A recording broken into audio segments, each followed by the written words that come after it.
sétimo ano lindo, tudo bem com vocês? Espero que sim. Vamos falar um pouquinho esse assunto tão legal do nosso livro que se chama Elementos da Linguagem Visual, está lá no livro 4. Vamos lá? Então, o nosso livro já abre com esta imagem. E nessa imagem do artista Marco Stelato, nós estamos vendo o quê? É uma pintura? É uma foto? O que nós temos aqui? O que está sendo projetado nesse carro que está em primeiro plano? Por que nós estamos chamando esse carro aqui da frente de primeiro plano? Exatamente por isso. Porque ele é, nessa imagem, que aparece primeiro para a gente. Esses dois carros. O que nós estamos vendo? Né? Que arquitetura é essa? Parece ser de uma igreja, né? Igreja, um prédio antigo, e aí? Então, nós vamos ver o seguinte, toda obra de arte, toda a imagem, né, ela precisa ser pensada. O artista, ele não vai chegar lá e falar assim, vou desenhar de qualquer maneira. Não, ele vai elaborar como ele vai querer fazer aquela composição. Tá? Então, nessa imagem, o Impala Park, do artista paulistano Marco Stelato, nasceu em 1967 e ainda está produzindo entre nós, ele sempre se apropria da linguagem publicitária. O que é linguagem publicitária? Aquela linguagem, são as imagens que são muito usadas nos comerciais, nas imagens de publicidade. Sobretudo em anúncios mais antigos, né, entre 1950 e 1960.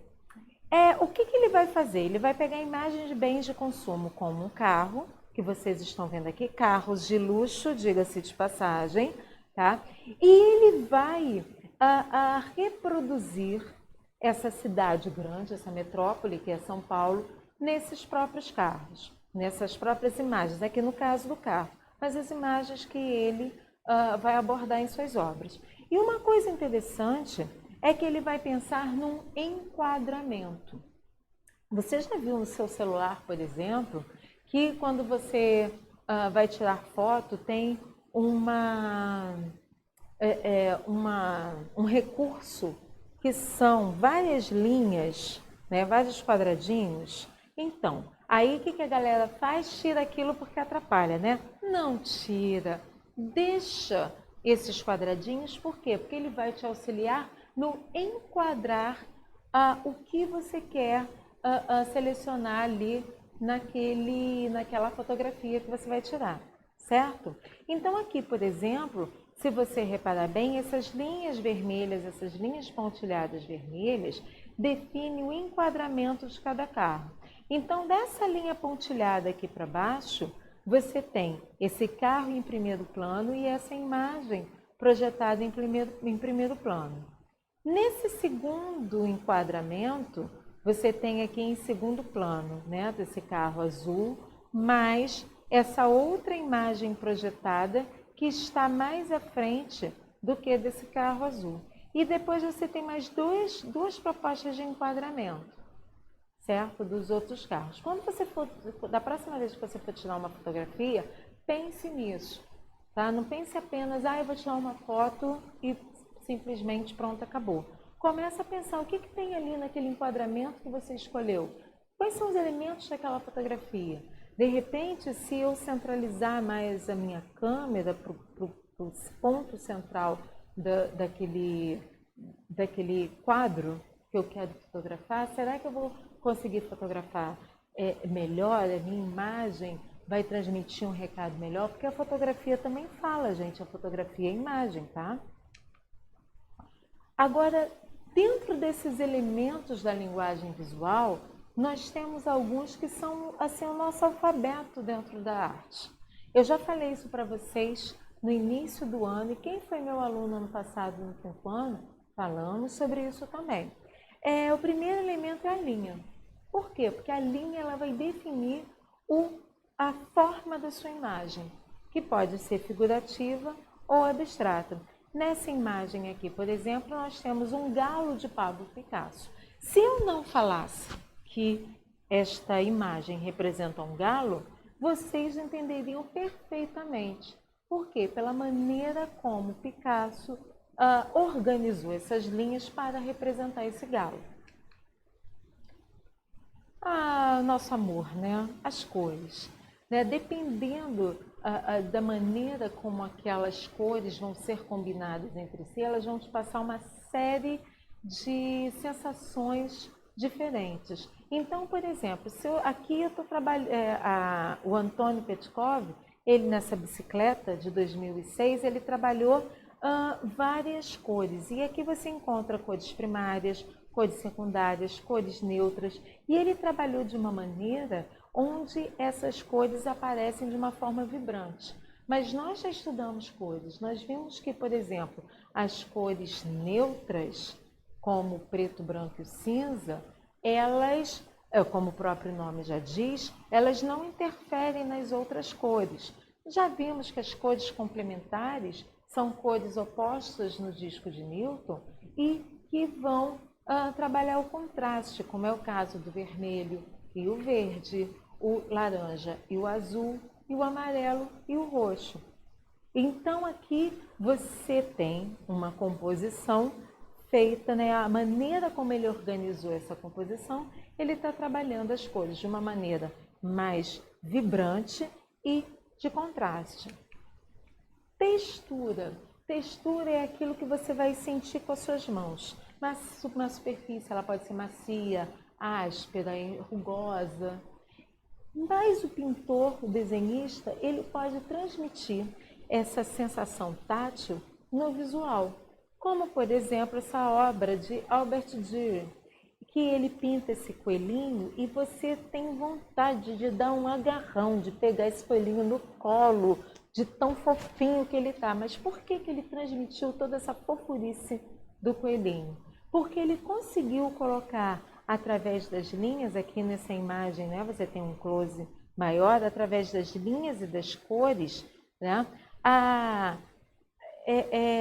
toda essa coisa macia do coelho, né, essa coisa que se você pegar, vai ser gostoso, né, você vai se sentir aconchegante, porque a textura dele é uma textura gostosa.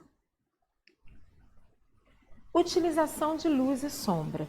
Durante muito tempo, as pinturas elas foram representadas com uma certa dramaticidade.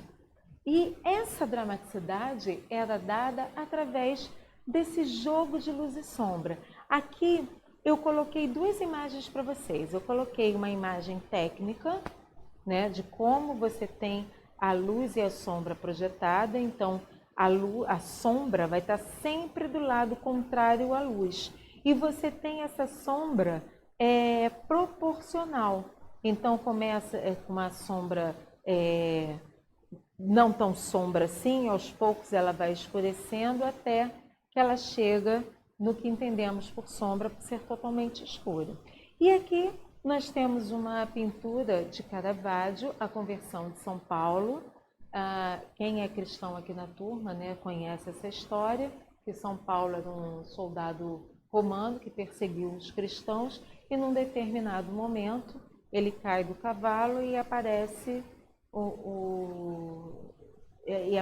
né, ele escuta uma voz que diz, né, Saulo, Saulo, por que me persegues? E a partir daí ele se converte ao cristianismo e de perseguidor ele passa a ser perseguido. Então é uma história dramática, uma história forte. O que Caravaggio vai fazer? Ele vai usar a luz e a sombra para te sensibilizar, né, com o tema, com a dramaticidade, com o contexto dessa história.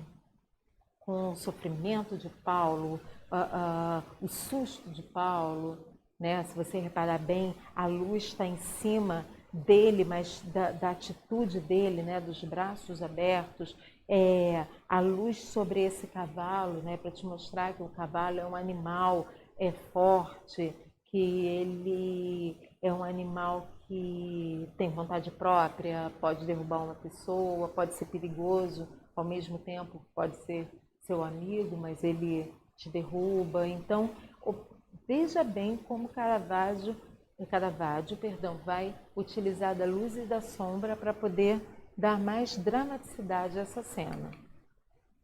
E a perspectiva. Seja essa imagem aqui escolhi, né? Eu tirei do livro para vocês também. Ela lembra um pouco uma estrada. Quando você está numa estrada, se você olha ali o ponto de fuga, cadê ele? Aqui, ó. Esse pontinho onde todo o quadro começa. Ah, vocês estão percebendo qual que eu estou querendo dizer. Ah, aqui, tá? Então, tudo que está perto dele vai diminuindo de tamanho e a partir do momento que vai chegando perto de você, vai aumentando o tamanho. Então, a isso nós chamamos perspectiva, uma visão em perspectiva, certo? Isso é muito interessante quando você estiver fotografando, certo? Você perceber, né, e a sua intenção. Eu quero pegar uma estrada, eu quero pegar uma perspectiva. Se você tem esse conhecimento, né, de ponto de fuga, que existe um ponto onde tudo aquela imagem começa para o seu olho, fica mais fácil de você ter uma fotografia mais bacana. O trabalho de vocês vai ser o seguinte: o Instituto Moreira Salles é um dos principais institutos de registro através da fotografia que nós temos aqui no Brasil. Ele está presente nas cidades de Poços de Caldas, em Minas Gerais. Vamos lá, gente. Ele está presente nas cidades brasileiras de Poços de Caldas, em Minas Gerais, São Paulo e no Rio de Janeiro. Ele tem um importantíssimo acervo fotográfico, de música, de literatura, tá? E um dos objetivos do Instituto Moreira Salles é divulgar ao máximo para todos os brasileiros esse acervo que ele tem. Então, vocês vão visitar esse site que tem no nosso livro, tá?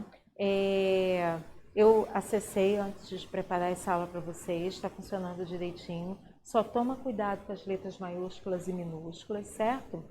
E vocês vão fazer o seguinte: eu adaptei esse trabalho para vocês, então não precisa fazer todas as etapas do livro. Façam, por favor, apenas essas 3.